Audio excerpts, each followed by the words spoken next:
Mhm. If I could ask a follow-up, so you didn't see yourself as a tourist.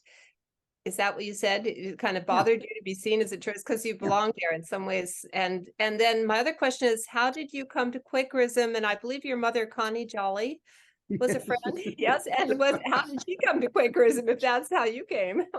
What's your Francie, transition? that's not a follow-up question. That is a wild detour, and I'd be happy to talk to you about it sometime. Okay, that's a personal curiosity as in getting to know friends, and I Yeah, completely understand what you're saying. So I'll happy to stop talk there. to But you about it.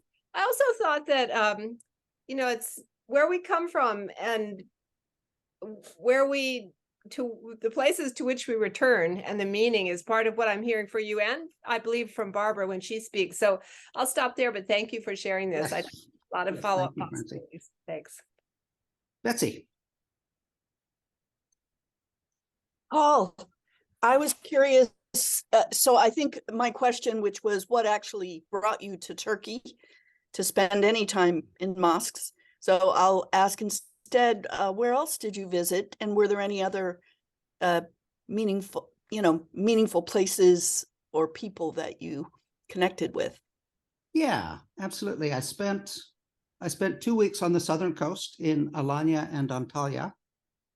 2 nights in Konya, which is where Rumi lived and taught. I was planning to be there for 4 nights, but I just felt very, very cold and hostile.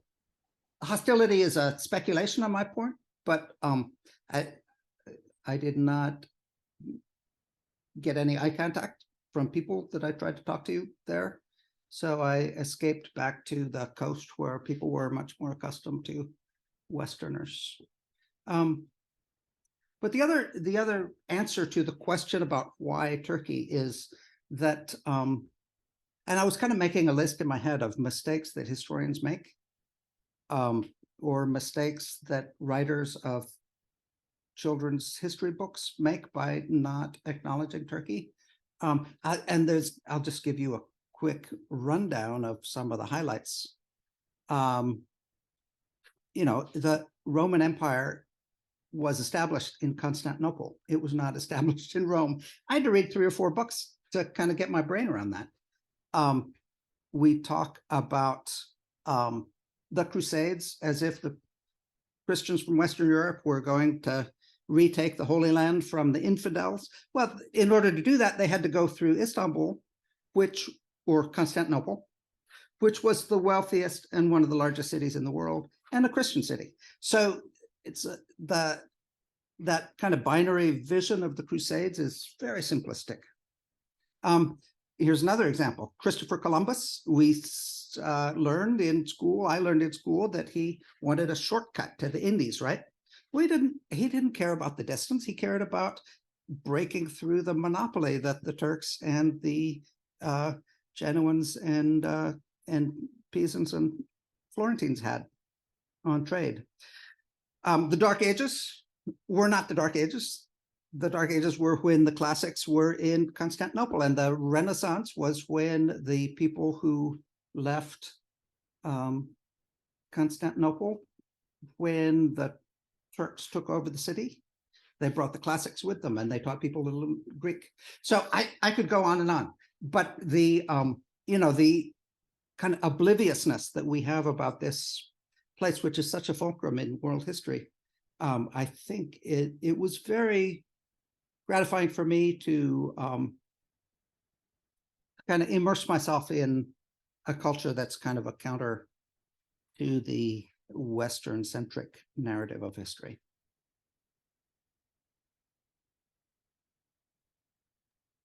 Thank you. Mm-hmm.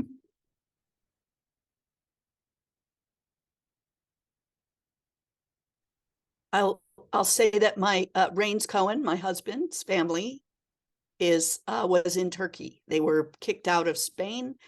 We don't know anything much about that, but they were in the Dardanelles region when they immigrated. So just kind of flagging it. Turkey's definitely my next travels.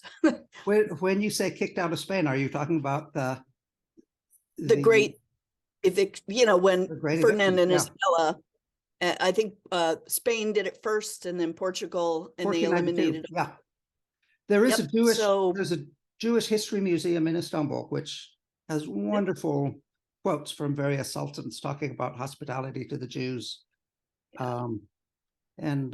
Yeah, that's an amazing story. There are still people who speak Ladino in Istanbul, which is a variation of 15th century Spanish. So when you go to Istanbul, visit that museum. I actually am particularly interested. I'll talk to you later, but Okay. the All right. archaeology of Turkey, the oldest known settlements Absolutely. so far, Yep. and temples, or which use a T-shaped figure. It's incredible. We're going back to 13,000 BC now. Right. And Yeah, so I'm actually pretty interested in the eastern part. Not that the city isn't a jewel, but sure. it's Yeah, I just zeroed in but on the last Dardanelles, I'll 17th come and century. ask you about those. Sure. About the dark. If you were on the southern coast, I think Mhm. you must have been within spitting distance. So I'm very curious about that region as well. But I'll ask you about it. I'll call you up. Okay, look forward to that. I don't want to shortchange Barbara, but are there any other urgent questions? Kathy? It's not really urgent, but and I'm sorry I got here a little late, so you might have already spoke to this, but I was wondering if in your trip you observed any run up to the election, the recent Oh, election, yes. and what was your feeling about it? Because it looks like it was very close. Yeah, the election, it really does epitomize this conflict between the religious conservatives and the secular urban elites, and so parallel to what is happening in this country. It never would have occurred to me, having visited and known people from the more Western tilting parts of the country, that this resentment was building up among the people in the interior. But Erdogan found a way to capitalize on that, and yeah, there's a lot of people who were distressed. Well, it's kind of a triple grief, is the erosion of democracy under Erdogan, the collapse of the economy. Good news for Americans, very hard on people who earn their money in Turkey, and the earthquake, where it's likely that 300 to 500,000 people have died. And Erdogan bears a lot of responsibility for that, because he came into office saying he would reform those building codes. So yes, it was very much on people's minds. All right, Barbara, take it away.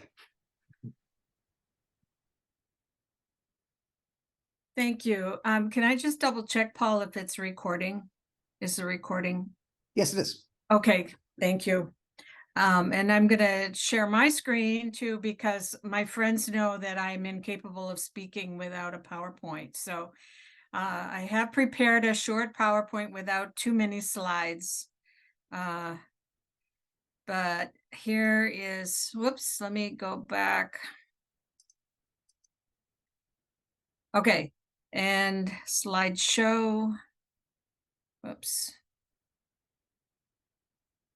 That's not what I want either. Okay. So I just wanted to kind of show where I was in Spain. So of course Santiago is up here in the northwest corner, right above where Portugal was. And it's been a pilgrimage site for probably over 1,000 years. It is the second most visited site after Rome. And so people came from all over Europe, starting in any and every country. And most people come down through the Pyrenees and cross over the northern part of Spain, right here where my cursor is showing. If you did see the movie The Way with Martin Sheen, that's the way he came, was down from France and then across the northern part. And that part is very dry and doesn't have a lot of villages and is requires a lot of walking. So a friend of mine told me about this other pilgrimage route, which starts here in Lisbon and goes up the coast to Santiago. It's very green, it's flatter, there are more villages for stopping. And so that sounded really good to me.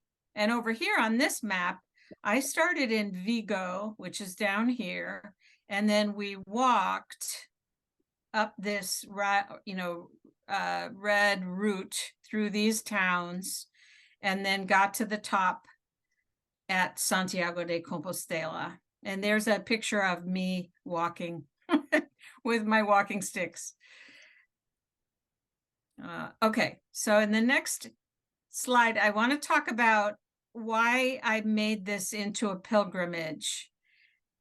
Because I didn't want it to just be a walk. I mean, I have taken walking tours before, but I was really looking for something that would be different and more of a religious experience. A pilgrimage is a form of body prayer, and I've gotten interested in body prayer as a way to, well, here's the quote that I had in mind, and this is from Grace Ji Sun Kim, and she is a faculty member at Earlham School of Religion. And so she said, we need to work towards some form of reconciliation between the body and the mind. We need to treat the body as just important as the mind. And she continued, we can try that by practicing body prayer. We pray to put ourselves right into God's hands, free at God's disposition, vulnerable, listening to the divine's voice, which speaks to our most honest self. Body prayer tries to eliminate the dualistic frame of mind and reminds us that the body is good. And body prayer is our entire being praying, which is what God requires of us. So that's a pretty hefty, intention. But the way I interpreted it was that it was staying present in the moment. So as I was walking and following these signposts, which is what marks the